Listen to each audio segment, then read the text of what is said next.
అన్న ఎన్నికల వేడి రాష్ట్రంలో ఎంత హాట్గా కనిపిస్తుందో చూస్తూనే ఉన్నారు. సో నిన్నటి వరకు తెలుగుదేశం, జనసేన, వైసీపీ మధ్య ఉన్న రాజకీయం ఇప్పుడు కాంగ్రెస్ వైపు కూడా మళ్ళుతా ఉన్నట్టు కనిపిస్తూ ఉంది.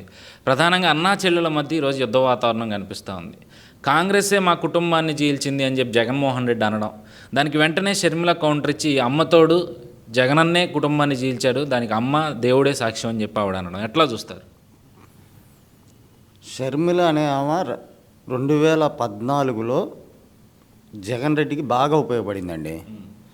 అతను లోనికి వెళ్ళి జైల్లో చెప్పకూడదు తింటున్న టైంలో ఏమే కాళ్ళకి బలపాలు కట్టుకొని అన్న వదిలిన బాణం అని చెప్పి మొత్తం కొన్ని వేల కిలోమీటర్లు తిరిగింది. పాపం తిప్పలు పడింది, అన్నీ చేసింది. 2019లో అధికారంలోకి వచ్చాడు. అధికారంలోకి వచ్చిన తర్వాత సరే ఆమెకి ఏదైనా సీట్ ఇస్తాడు అనుకోండి. అది ఎంపీ టికెట్ గొడవ ఒకటి వివేకానంద రెడ్డి గారిది, అదొకటి ఆ గొడవ ఒకటి. దాంట్లో కూడా ఈమెకి చెయ్యి ఇచ్చాడు చెల్లెలకి. ఆస్తుల తగాదాలు ఏమి ఉన్నాయి అంటున్నారు మరి ఏంటి. ఇక ఈ తగాదాల్లో ఇక చెల్లెల్ని దూరం పెట్టేశాడు. తల్లిలేమో నిండు సభలోనే పదవి తీసి పంపించాడు, గౌరవ అధ్యక్షురాలు పదవి.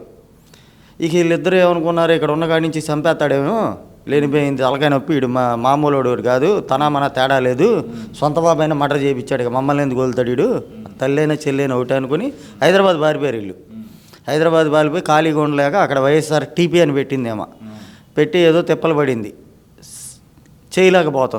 చేయలేకపోతే ఇక కాంగ్రెస్ వాళ్ళు ఆఫర్ ఇచ్చారు, నువ్వు ఆంధ్ర వెళ్ళి కనుక నువ్వు కార్యక్రమం చేస్తానంటే నేను ప్రెసిడెంట్గా చేస్తాం, కొద్దిగా అక్కడ మీ అన్నయ్య పార్టీలో ఉన్న మొత్తం కాంగ్రెస్ వాళ్ళే కాబట్టి కొద్దిగా వెనక్కి తీసుకొచ్చి ఎంతో కొంత ఓటు బ్యాంక్ మన కాంగ్రెస్కి వచ్చేటట్టు కార్యక్రమాలు చేస్తావా అని అంటే చేస్తానందు ఒప్పించారు, తీసుకొచ్చారు, ఇక్కడ వదిలారు. ఇక్కడ వదిలిన తర్వాత ఇక్కడికి వచ్చిందామా, సరే తెలంగాణలో నేను ఎక్కడ ఆడబెట్టిన అది ఇది అందా అవన్నీ తీసేసినా ఇక్కడికి వచ్చిన తర్వాత మాత్రం నిజాలే మాట్లాడుతున్నామా వాళ్ళ అన్నయ్య విషయంలో, అందులో ఏమీ డోకా లేదు. ఇప్పుడు గవర్నమెంట్ ఫెయిల్యూర్ ఒకటి, అన్ని వర్గాల వాళ్ళు వ్యతిరేకతోటి, ఉద్యోగస్తులు వ్యతిరేకతోటి, ఓ పక్కన తెలుగుదేశం జనసేన పొత్తు ఒకటి, ఇవన్నీ ఒక తలనొప్పి అయితే జగన్మోహన్ రెడ్డికి చెల్లిది మానసికమైన తలనొప్పి. ఇంకా మానసికంగా కుంగిపోతున్నాడు. కుంగిపోయి ఆ ఫ్రస్ట్రేషన్ తట్టుకోలేక మొన్న ఇండియా టుడే దీంట్లో ఇప్పుడు దిగిపోమన్నా దిగిపోతా, ఓడిపోయినా పర్లేదు గెలిచినా పర్లేదు అనేసాడు. ఇంకా అతనికి ఏంటంటే వచ్చేసింది డౌటు, అతను చేసిన తప్పులు అతనికి తెలుసు కదండి, ఏమేమి తప్పులు చేశాడో. జనాలకి ఎన్ని మాయ మాటలు చెప్పిన అన్నాళ్ళు వింటారు జనాలు. చేశాడు, మొత్తం సర్వనాశనం చేశాడు. ఇంకేం చేస్తాడు, నేను ఓడిపోతున్నాను ఒప్పుకున్నాడు. సో అంటే ఇప్పుడు మొన్న ఏదైతే మీటింగ్లో నేను ఇచ్చిన హామీలన్నీ కూడా అమలు చేసేసాను, నేను దిగిపోయినా నాకు ఎలాంటి బాధ లేదు అని చెప్పి జగన్మోహన్ రెడ్డి అనడం అనేదాన్ని, ఫస్ట్ ఆఫ్ ఆల్ ఆయన ఇచ్చిన హామీలు 99% పూర్తి చేశానని చెప్తా ఉన్నాడు. మనం చూసుకుంటే నిన్న 1500 రోజులు పూర్తయింది అమరావతి ఉద్యమం మొదలయ్యి.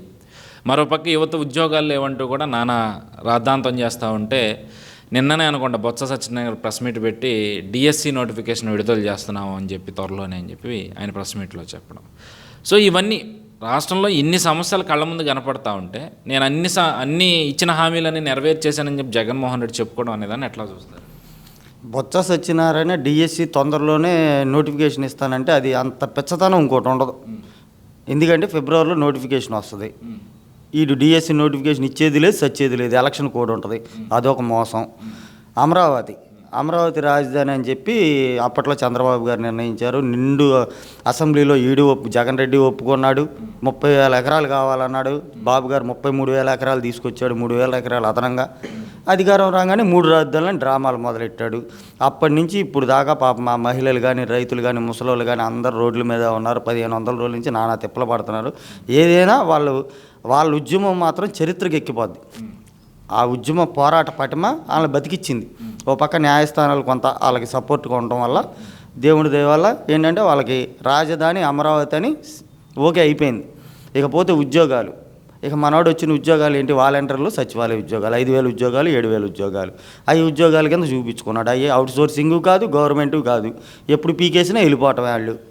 స్టార్టింగ్లో పాపం యువత ఏంటంటే అప్లికేషన్లు ఇచ్చేటోడికి అబ్బో అట్లా గవర్నమెంట్ ఉద్యోగాలు అనుకుని ఎగబడిన మాట వాస్తవమే. కానీ 1 సంవత్సరం అయితే కానీ తెలియలేదు వాళ్ళకి. ఇదంతా ఏంటంటే తోతాపురి ఉద్యోగాలు, మనల్ని వాడుకుంటానికి తప్పితే ఇంకో దేనికి పనికిరావు. సరే అలాగో జాయిన్ అయ్యాం కదా, ఏదో గవర్నమెంట్ ఉంది కాబట్టి గవర్నమెంట్లో పనిచేస్తున్నాం కాబట్టి మనకు ఒక గౌరవం ఉంటుంది అన్న ఉద్దేశంతో ఇప్పుడు దాకా పనిచేసుకుంటూ వచ్చారు. సో ఇప్పుడు కోర్టులు ప్రధానంగా ఈరోజు కోర్టు న్యాయ వ్యవస్థను కూడా ఈరోజు జగన్మోహన్ రెడ్డి ధిక్కరిస్తూ అన్ని అంశాల్లో కూడా మనం చూస్తూ ఉన్నాం. వాయిదాలకు వెళ్ళరు, కొడుకత్ సీన్ అంశంలో కనీసం సాక్ష్యం చెప్పడానికి వెళ్ళరు.